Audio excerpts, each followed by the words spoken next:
So, something a bit different. Here we are in FSX in the A2A Cessna 172. I'll sort of explain as we go along.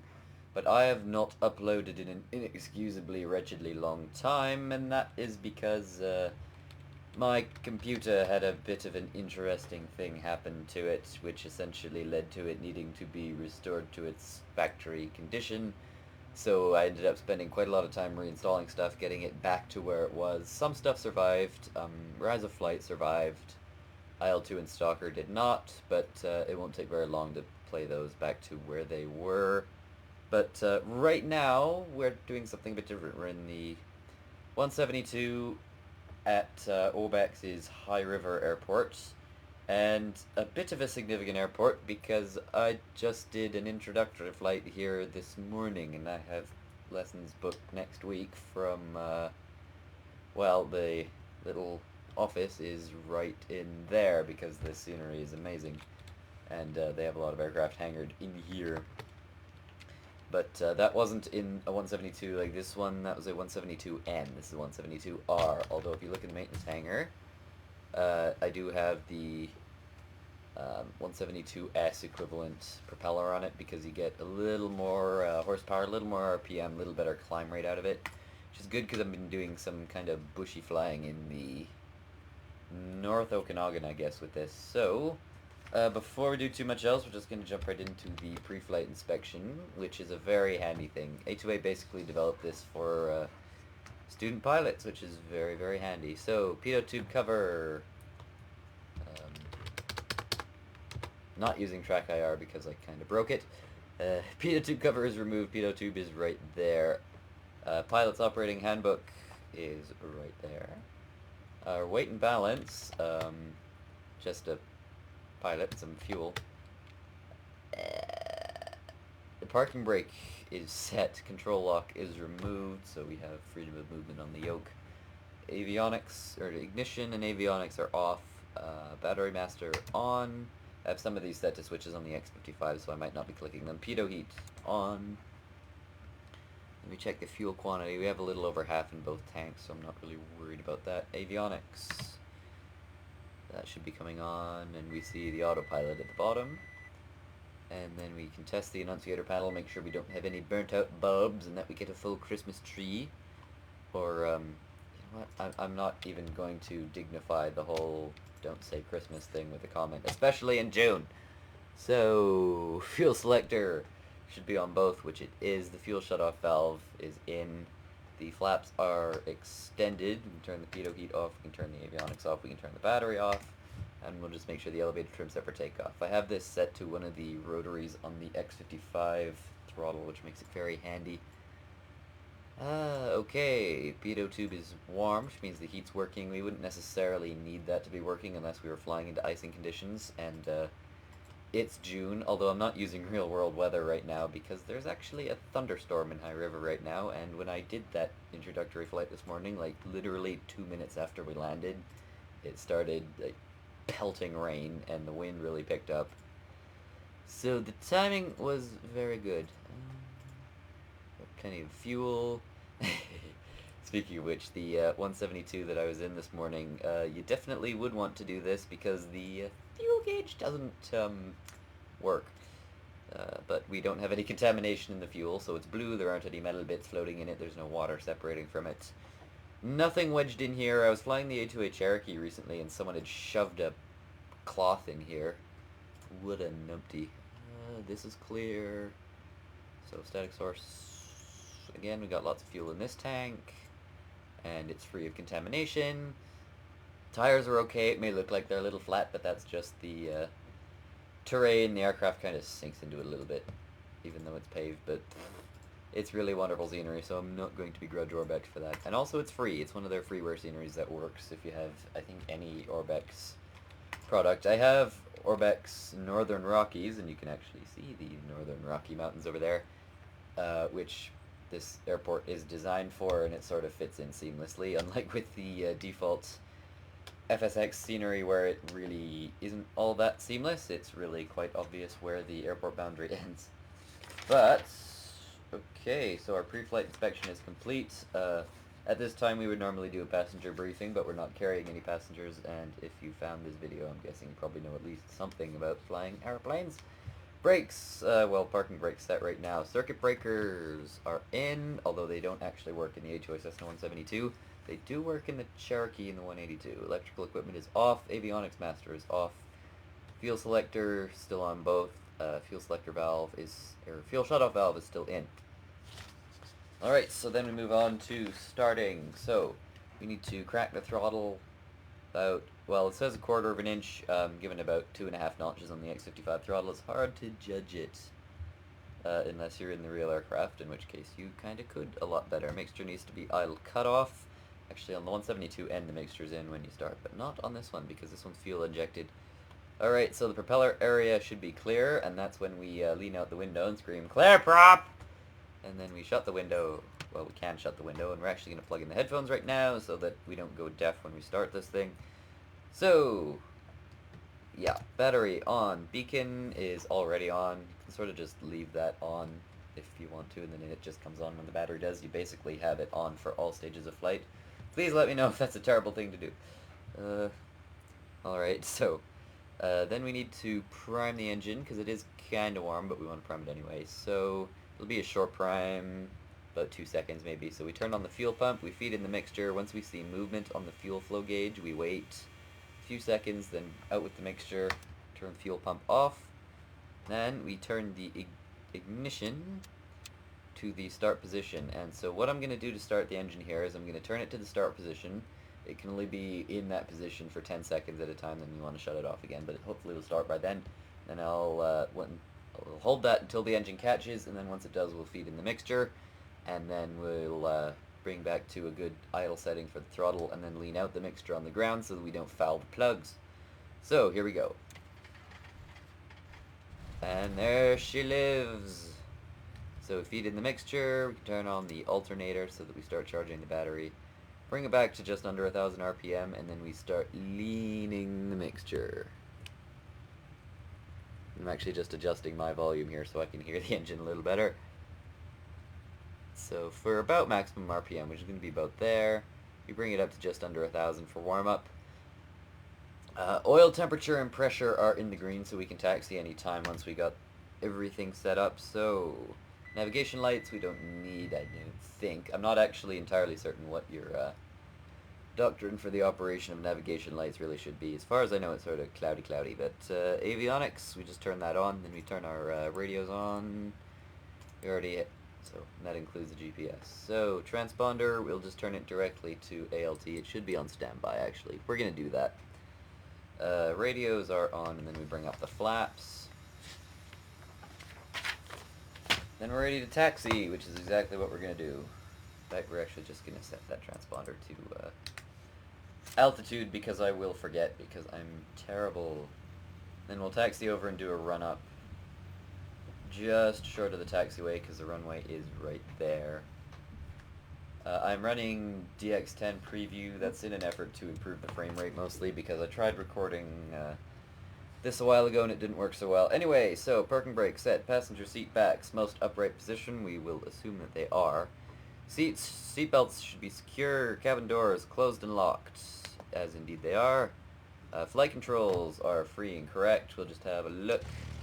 So ailerons are working, elevators, tail, well, rudder. Alright. Then what we do is flight instruments are checked and set. Fuel quantity is checked. We're still over half. Mixture, rich. We recheck that the fuel selector valve is on both, then we run up to 1,800 RPM. So there's 1,800, and we'll just maintain that, and then we're going to do a mag check. So first we switch to the left mag, and I fouled it a bit, so we'll just check the right one. That left mag has been kind of temperamental lately, but what we're going to do is just go full power, and then we're going to start leaning. And we're going to lean until the engine gets kind of ropey, because then we start building up the EGT, and hopefully that's burning off the excess carbon in the plugs that caused them to foul in the first place. Or in the cylinders. And okay, and then we'll bring it back up to max RPM, and bring throttle back to 1800 RPM, and do another mag check, see if we cleared it. Alright, so left mag. And we cleared it. So normally you don't want RPM drop to exceed 150 RPM, and there shouldn't be more than a difference of 50 between them, so we're okay. Vacuum is in the green. Engine instruments are all looking okay, so we can bring the throttle back to idle, and then once it bottoms out, we'll bring it back up to 1000 RPM. And if that happens smoothly, that's basically another indication you're safe for flight. So, throttle friction lock, we're not going to worry about that right now. Strobe lights, we don't need them. Radios and avionics set. GPS, we're not worrying about the GPS at this time. Autopilot is off. Elevator trim is set for takeoff. Flaps, we'll be doing flaps up. It's a fairly light aircraft, only one schlub in it. Okay, and we're just going to set up our lights really quickly. We want to have the landing and taxi lights on because we're just going to do a quick circuit of the field at this time. And then come back and land. So, we're ready to taxi onto the runway. We'll actually go full rich on the mixture for that.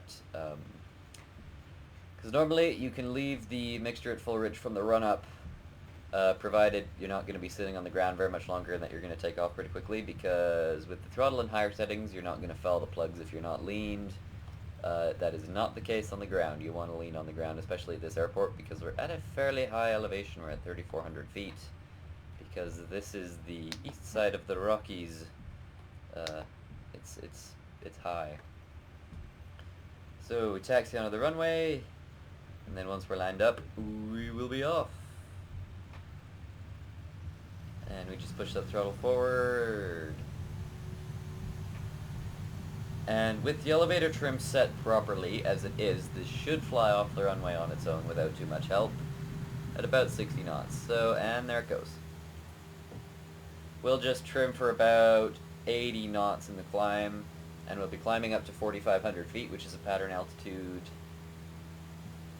And we actually want to start the turn fairly quickly after takeoff, because I'm reliably informed that there is, or at least there used to be, I don't know if he's still there, but there's a grumpy farmer who lives a fairly short distance off the end of the runway who writes angry letters every time he hears an airplane, and we want to avoid any problems that might be associated with that. So we are going to turn until the 6 is on the right side of the heading indicator, because it's runway 6. In reality, it's runway 7, but Orbex don't agree. And just because of the direction a runway is pointing, that's not always the number they assign to it. It's supposed to be. Like, the runways at Calgary International Airport are most closely aligned with 160 and 340, but they're 17 and 35 because of reasons that I'm not really inclined to care about. But once we level off 4,500 feet, we'll start the turn on to downwind, and then we'll pull the throttle back to about 2,400 RPM, and we'll just be ducky. We will also lean out the mixture once we do that. We won't lean by EGT because we're just doing a circuit of the field, but there we are, leveled off, well, kind of, and we'll just pull the throttle back a bit. Once we finish the turn, we'll get the, I suppose you'd call it a cruise setting, but it's just for downwind, sorted out. Ooh, a little heavy on the turn, just keep it coordinated. Actually, one thing I can now officially attest to, it's probably easier to fly a real airplane than it is in the simulator, because you don't get the feedback seat of your pants thing in the simulator, because you have to really be chasing needles here, whereas you really don't. Especially for coordinating turns. So, we're going to start leaning out the mixture. We're just going to lean it by ear until it starts dropping. And there it goes, so we'll lean it back in. I know approximately what a good lean for this altitude is at this airport, just because I've done it so much. So we're going to wait until the runway is about 45 degrees behind us, so about there, and then we're going to turn on to base and then turn on the final.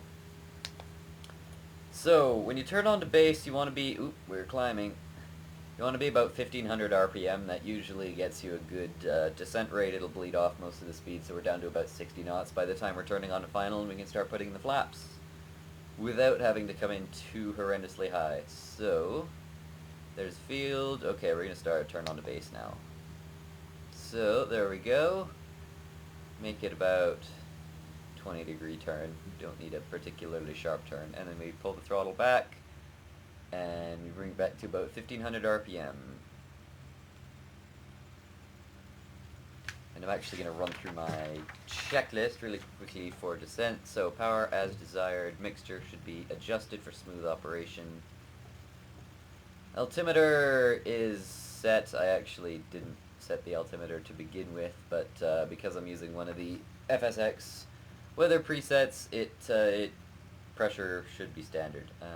We'll actually just cheat and press the set button. Yeah, it's set. Alright, navigation, GPS, we're not worried about that right now. Fuel selector valve is both. The gremlins haven't moved it, so that's the third time we've had to check it, and then we'll start bringing out the flaps once we turn on to final, which will be fairly soon. It's rather lovely. Not in real life. As I said, there's a thunderstorm in High River right now, which is not so great, but the weather's supposed to be better during the time that I have booked for lessons next week, so hopefully that goes well. And then we start to turn on to final. Final was a little above 1500 RPM. We're actually just going to idle right now because we're a little fast. And okay. Maintain about 500 feet per minute of descent, but the most important part is to keep the runway in about the same position in the windscreen, then you know you have a pretty good glide slope no matter what it is, because there are no pappy lights here, so we kind of have to judge it ourselves. I will say one thing Orbex might have overdone with this a little bit. It's actually a lot easier to discern the runway in reality than it is here. But that could just be my resolution, which is 1600 by 900. I don't know. So we're going to bring out the first stage of flaps, and it's going to balloon a bit, so we just try to maintain our rate of descent towards the runway. Okay, so before landing, seats should be upright and locked. Fuel selector, both, mixture, oh, rich, we need that. Landing and taxi lights are on, autopilot should be off. Bring the second stage of flaps. And we're down through about 65 knots, which would have been our ideal approach speed. We did come in a little fast, but nothing to squeal about. Also, I think the person who built this runway might have been a little bit drunk because it curves to the left a little bit as it goes. Not a terribly uncommon thing to have when you're building something like that, because you can't really see the curve from the ground so much. And we're just going to do a power off landing, as you should in the 172, because otherwise it just really balloons. We'll try not to get the speed so low that we stall it onto the runway, because that's kind of ugly. Ugly thing to... Ooh, there we go. Not nearly as eventful a landing as there was this morning, because there was a bit of crosswind, you might say. And you definitely get the idea that you just collided with a moving planet, as I believe is frequently said. And, okay, so after landing normally we'd bring the flaps up. I'm not going to do that because when the aircraft is in a resting state I tend to leave them down. But what we are going to do is lean out the mixture so we don't foul the plugs, because I foul them way too often because I have the massive electrode spark plugs in here. And also we're going to start, actually no, we're not going to do that yet.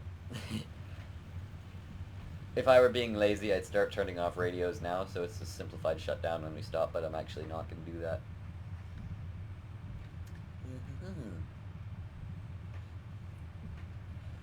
I will say, and nothing against the school that's here, but the 172N I flew with this morning was not nearly as nice as this one, but that's okay because this one's new. It's a 172R.